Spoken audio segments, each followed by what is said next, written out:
और हमारे साथ विजय लक्ष्मी जुड़ गई हैं। विजय लक्ष्मी, प्रधानमंत्री मोदी चीन पहुंचे उससे पहले जो तस्वीरें हम दिखा रहे हैं वो तस्वीरें बहुत अहम है। शायद उसको चीन में भी देखा जा रहा होगा और अमेरिका में भी देखा जा रहा होगा, पूरी दुनिया तो देख ही रही है कि जो आम पब्लिक है वो प्रधानमंत्री मोदी से मिलना चाह रही है। प्रधानमंत्री मोदी की तस्वीरें ले रही हैं जो अमूमन जापान में नहीं देखने को मिलता है किसी राष्ट्राध्यक्ष के लिए या फिर किसी नेता के लिए।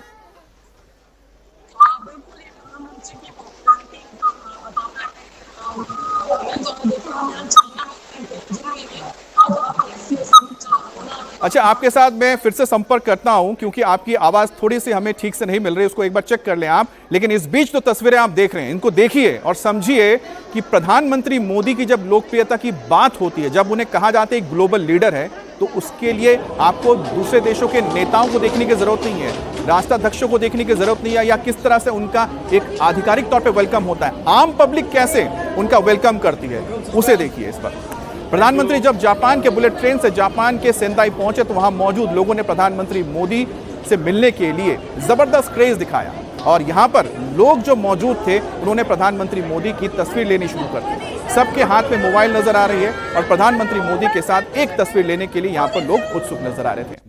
इससे पहले प्रधानमंत्री मोदी ने आज जापान के 16 प्रांतों के गवर्नर से मुलाकात की, उनसे बात की और पीएम मोदी ने कहा कि यह मीटिंग स्टार्टअप, तकनीक और एआई जैसे क्षेत्र में काफी लाभकारी साबित हो सकते हैं।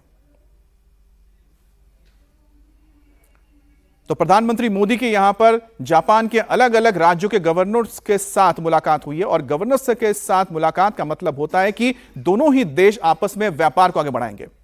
तो एक बार फिर से मेरे सहयोगी विजय लक्ष्मी के पास चलते हैं। विजय लक्ष्मी, फिलहाल आप तो चीन में मौजूद हैं, वहां पर प्रधानमंत्री मोदी के आने का स्वागत करने के लिए लोग उत्सुकता से इंतजार कर रहे हैं, लेकिन प्रधानमंत्री मोदी जब जापान पहुंचे, ना सिर्फ उन्होंने जापान के साथ भारत के रिश्तों को नया आयाम दिया। अब सोचिए 6 लाख करोड़ का इन्वेस्टमेंट होगा, यानी कि करीब करीब $6 बिलियन से ज्यादा का इन्वेस्टमेंट होने जा रहा है भारत में। और दूसरी तरफ जो क्रेज नजर आया आम पब्लिक में, जो नहीं देखने को मिलता है जापान में, कि लोग स्टेशन में मौजूद खड़े थे जो यात्री प्रधानमंत्री के साथ एक तस्वीर लेना चाहते थे। विजय लक्ष्मी।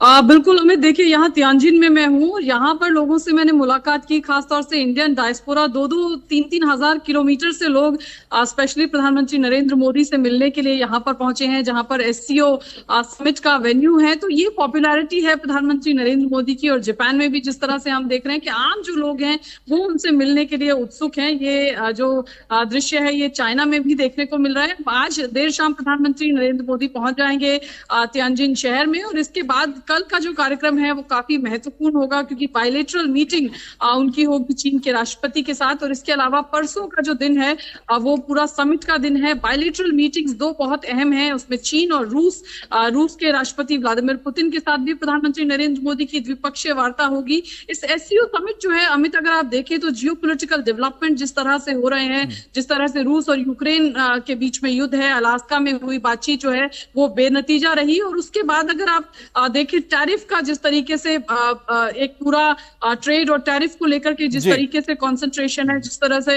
अमेरिका ने भारत पर ये जो टैरिफ लगाया है, इसको लेकर के भी हम देख रहे हैं कि काफी आप टैरिफ वॉर का जो जिक्र कर रही हैं, एक बहुत अहम मुद्दा रहेगा जब एससीओ में प्रधानमंत्री मोदी, व्लादिमीर पुतिन और शी जिनपिंग आमने सामने होंगे। इसको समझिए इस बात से कि जो अमेरिका के पूर्व एनएसए हैं यानी कि डेमोक्रेट्स, जब बाइडेन होते थे उनके national security adviser Jack Sullivan ने कहा था कि हमने जो करीब 2 दशक के साथ कोशिश करके भारत को अपने साथ लेकर आए, आज ट्रंप ने अपने टैरिफ वॉर से भारत को और दूर धकेल दिया, चीन के पास धकेल दिया। अब जापान में पीएम मोदी को ऑपरेशन सिंदूर पर जापान का समर्थन मिला है। पीएम नरेंद्र मोदी और जापान के प्रधानमंत्री शिगेरू इशिबा ने आतंकवाद पर साझा बयान जारी करके कहा, जिसमें पहलगाम में हुए आतंकवादी हमले की स्पष्ट तरीके से निंदा की गई है, कड़े शब्दों में निंदा की गई है। जापान के प्रधानमंत्री ने लश्कर ए तोयबा, जैश ए मोहम्मद और आतंकी संगठनों पर ठोस एक्शन की अपील की है और साथ ही कहा कि इस जघन्य कृत्य के गुनहगारों को बिना किसी देरी के जल्द न्याय के कटघरे में लाया जाए। और जापान दौरे पर मिशन चंद्रयान 5 को लेकर, यानी कि चंद्रयान 5 जो होगा प्रोजेक्ट, उसको लेकर एक बड़ा समझौता हुआ जिसमें कहा गया है कि यह मिशन दोनों देशों की अंतरिक्ष एजेंसियां, जिसमें भारत की इसरो और जापान की जैपेक्स, दोनों मिलकर यह काम करने जा रहे हैं। तो जैक्सा और इसरो ये दोनों मिलकर इस मिशन को करेंगे। इसमें दोनों मिलकर चांद के दक्षिणी ध्रुव की स्टडी करेंगे और साथ ही जापान के H3 रॉकेट के जरिए चंद्रयान 5 को लॉन्च किया जाएगा। इतना ही नहीं, इस मिशन में जैक्सा का रोवर जबकि लैंडर इसरो का होगा। और पीएम मोदी ने जापान को टेक्नोलॉजी का पावर हाउस बताया, भारत को टैलेंट का पावर हाउस बताया और दोनों अगर मिल जाएं तो दुनिया पर ये बड़ा काम कर सकते हैं। टेक्नोलॉजी और innovation, Japan tech powerhouse है और भारत एक टैलेंट पावर हाउस है।